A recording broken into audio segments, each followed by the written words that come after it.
Do it. Wow, good job. How do you feel now? Yeah, less stressed actually. Okay. Hi everyone, welcome back to the podcast ESC Talks. It's me, Patricia, and today I have yet another guest who is going to share their story of ESC volunteering, and they will introduce themselves right now.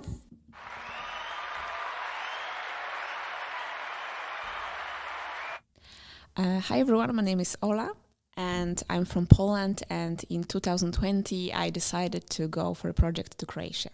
Wow, perfect. How was your day, even though you told me it was a bit long? Hectic, yeah, a bit long. Okay, is it usual like during the festive Nowadays, days? yes, it's Like that. very usual to have a lot scheduled and a lot to do. But you know, you have the light at the end of the tunnel, which is Christmas time. So it's good to have it on the horizon that it's going to an end. Yeah. It's coming to an end. Okay. Do you already have some plans for? I'm from Katowice, so it's not that far. I'm going to visit my parents. Okay, perfect. Just, Do you have any family traditions you do? Yeah, we do decorate Christmas tree exactly on the 24th of December. I know some people do it earlier, but for us, I think we like the stress of it, Amazing. The adrenaline. Yeah, the adrenaline that it brings, yeah. I love that. So this we have. So as with the previous guests that I had on here, I prepared 5 to 6 questions about your ESC project. And we can start with them now. When did you hear about ESC for the first time? And was there someone or something that influenced you to join? So when I started my studies in Krakow, because I moved from another city here, I joined ESN Erasmus. Student network? Yes. Oh my God, I forgot about it. So I joined ESN at Jagiellonian University. Okay. So because I wanted to meet people from other countries and help them out to accommodate here and feel comfortable. And I think because I was in this environment of people who knew about those ESC projects, and I was also later on going for those short trainings, I went to Spain and to Serbia. And, once you're in this circle of people who are open for those projects, then you learn more about them. And I think because I met so many people who already done it, it grew in my mind that, maybe one day I will go. I can be one of this long-term volunteer.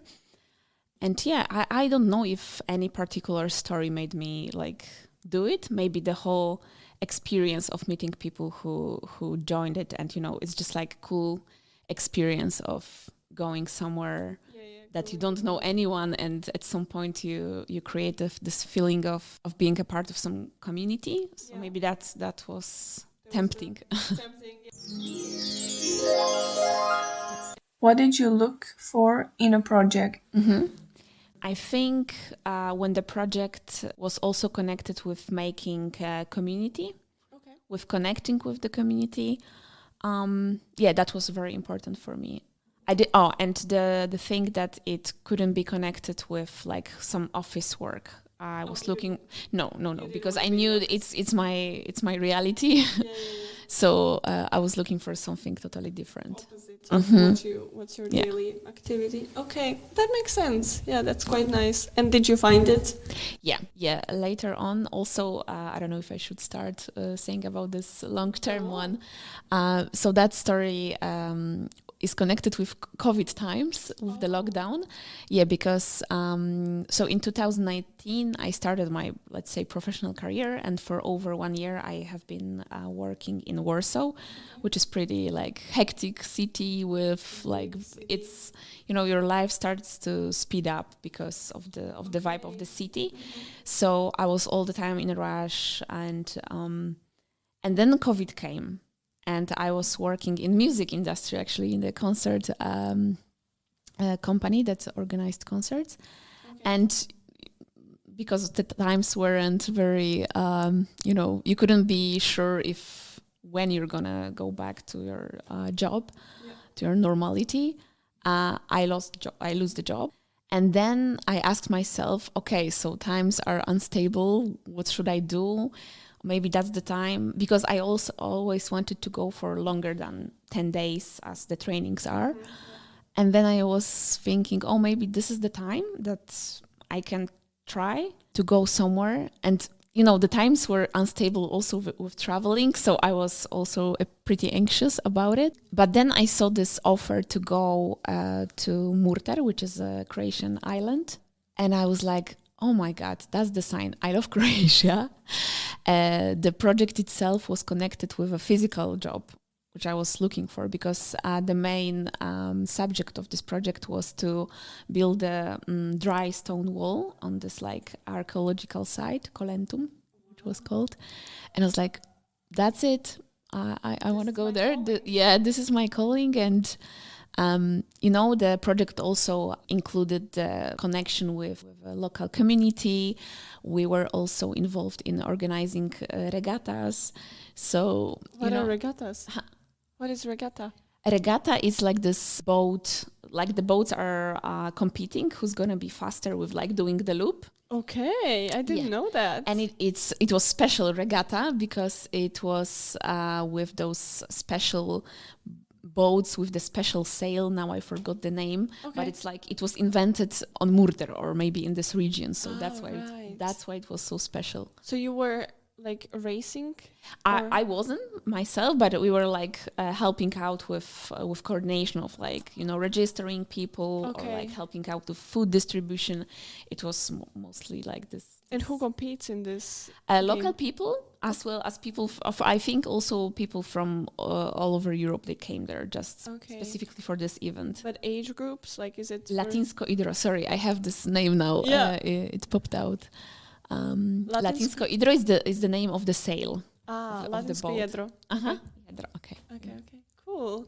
So who competes? Like, what's the age range of the people? Or it doesn't matter? Doesn't matter really. Okay. But I mean, they were all let's say young adults or also like seniors, but no underage people. Okay.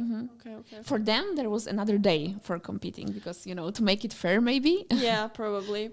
So they feel included as well. But did you participate in that as well, or was it you were just there for the? I think it was during the weekday, so we had another stuff to do. Okay. Because during this project, we spent a lot of time like building this dry stone wall, but also we had some office stuff to do, so there was this balance. Balance between the office. And did you have any prior experience with the dry wall?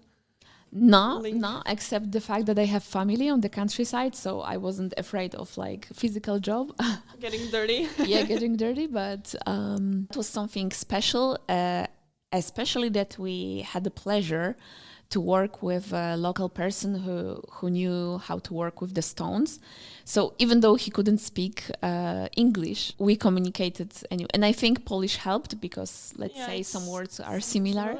So thanks to this, like I and my friend, because I was there with another Polish girl, we had a chance to communicate with this person. And I at some point I felt that he saw a partners in us, like he saw that, okay, maybe we're girls, but we are not afraid to like carry the stones or like, you know, Okay, but what was the end goal? What were you building? Like houses? No, it was an archaeological site, and we were helping with building the walls for the path, so people know where the path is. Yeah. So that was the main goal. So, and we made it, and also the local newspaper came to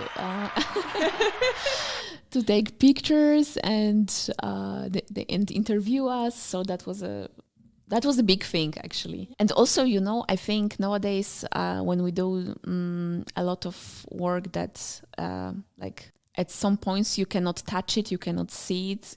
It's just like somewhere in the internet. Yeah.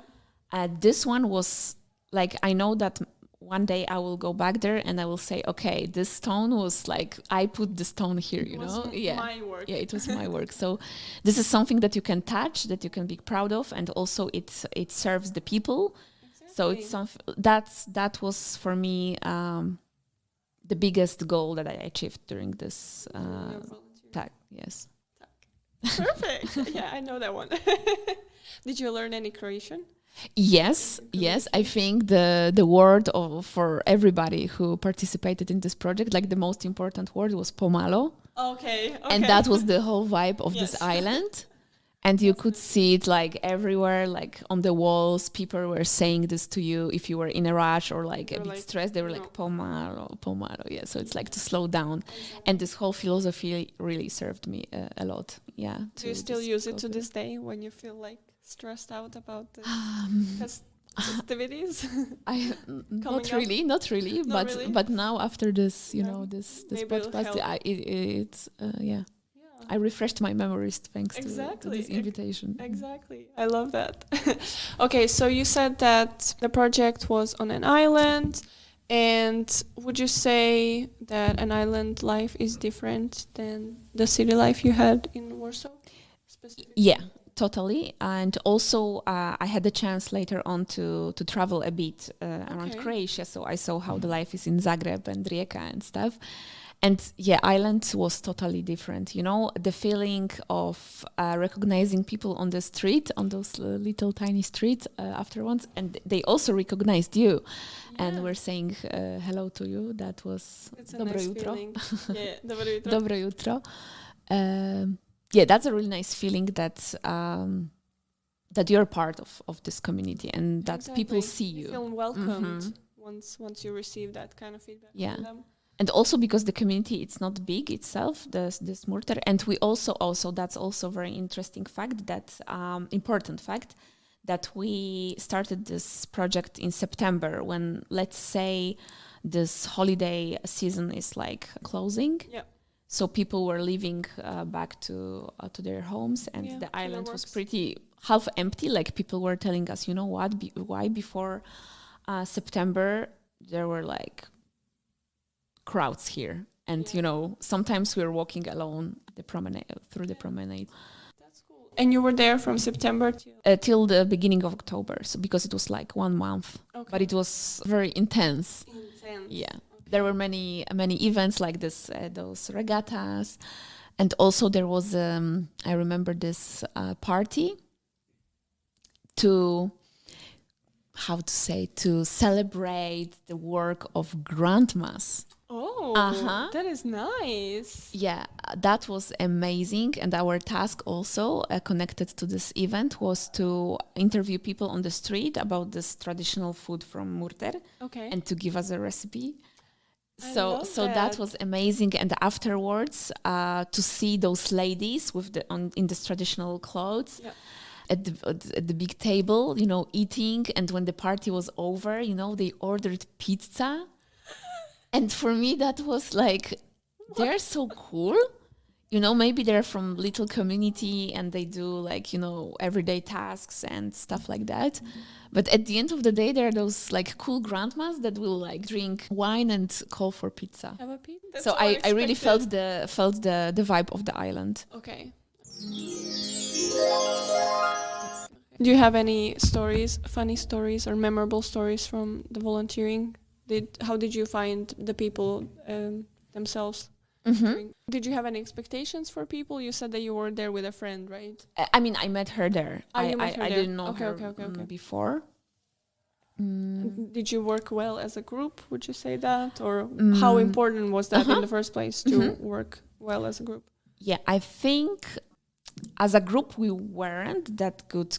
Like we didn't have that connection, to be honest.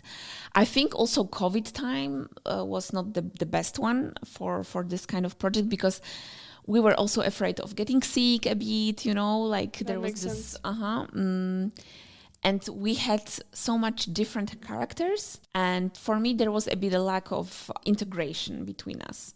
But at the end of the day, like we succeed with the tasks, and also that was a lesson for me, that how to cope with people with whom even if you clash like personalities, you can still achieve a goal together. Yeah, totally. And maybe I would not choose them for this kind of trip if I would go with like as a group of friends, but as a group of volunteers that wanted to try out how it is. of course, Sure. that was a lesson for me. Okay. For sure, but I'm still in touch with some people, so it's not like, you know, I don't want No to bad blood. I don't want to make it as it wasn't worth it. No, but Because, it's a possible, especially was there a lot of people with you? I suppose. I think we were 12. It wasn't like super big group, But it's still a larger group. yeah. I And definitely also we shared understand one that. house. We had to take care of it. So it's like, you know, you do the Okay. project stuff, like this physical job, some office stuff, and then you go back home and you still have some tasks to do, like cleaning, cooking. Yeah. So that was also a challenge. And because we didn't have those facilities, like we had just one washing machine for the whole house, and we were 12, you know, so like scheduling with washing Who your is clothes. washing when? Yeah, and also like I had this realization, like how much time it takes when you need to think about it by yourself only, you know. Yeah. Like puts things into perspective. I feel like, and I think that way you learn a lot about yourself. And with this being said, can you like draw any conclusions from what you just said? And if you have any advice for the person or for someone who wants to apply to a project themselves, but they're not sure yet, do you have anything in mind after this short like reflection? Yeah, I think it's a cliche, but I will say it, that stepping out of your comfort zone is a really good idea, because even if the experience, like I think putting your expectations really high, it's also not really good. Just embrace what's gonna come to you. And I think since some people don't have this professional career yet, like when we're still young and we don't have our own families, I think it's really good time to try something different, because we're going to work till the end of our lives. So Exactly. doing something different and, let's say, devote this few months or 1 year, it's not such a big deal, and you can learn so much more than in your, let's say, normal life. Yeah. And I love that, by the way. I really agree, and I think I stand by that as well, because 1 month, 1 year, when you put it in like a bigger picture, it's just 1 year of your whole life, and you learn so much. You go through so many experiences, whether on your own or with other people. So I think that all builds you as a person. Yeah, so. Totally. And I think nowadays we are really on the pressure to have this like career, to start working straight after studies or even during the studies. And I think no, we should step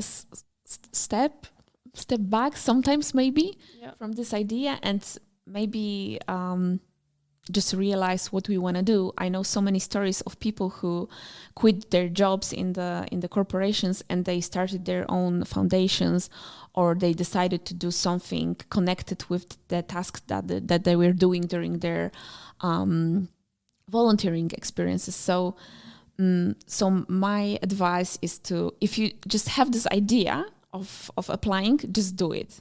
Just go for it. Just go for it, because you will lose nothing. You can just like gain something. Yeah, exactly. You can try, and if it doesn't work out, and now you it's the at least time. You know. Yeah, now is the time. And also, it's never too late. Even if you started working, it's never too late to also ask your boss. Maybe you can do a few months of like break, and I think now we have so many possibilities, but just like to have this courage to do something differently.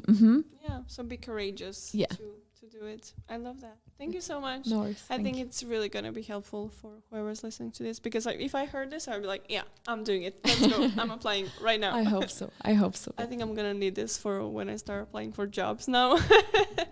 So it's going to be good to re-listen to this and also for the future employees, I think it's a big plus when they see that you tried something different, that you're not afraid of it looks good of doing something, you know, yeah, out of your comfort zone, trying new things, exactly. being able to find yourself in a totally different group of people. Exactly. It provides you with so many skills, working in a team of people, being able to like do self-discovery during those, or being like even put in spontaneous situations and just like problem solving whatever Yeah. whatever you're faced with. So. For many people, that would be also the first possibility to go somewhere abroad, Exactly. And Yeah.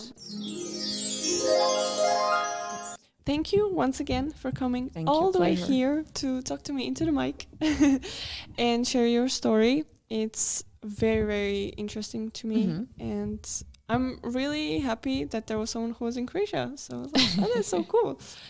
And yeah, this is the end of the episode. What usually people, whenever they come to the studio, they're like, oh, mics, we should do ASMR. So I keep asking now people if they want to do ASMR and thing. So if you're up for it, we can. But what should I say? You can say thank you for listening to this episode, or just something that's on your mind. Like you don't have to think too much about it, or you can quite literally try like tapping it or whatever you associate with it. If you're comfortable with that. If not, we can just say thank you and that's it. Okay. Okay, thank you for listening. Okay, guys, see you next time. Bye-bye. I couldn't came up with a better idea, but very good experience.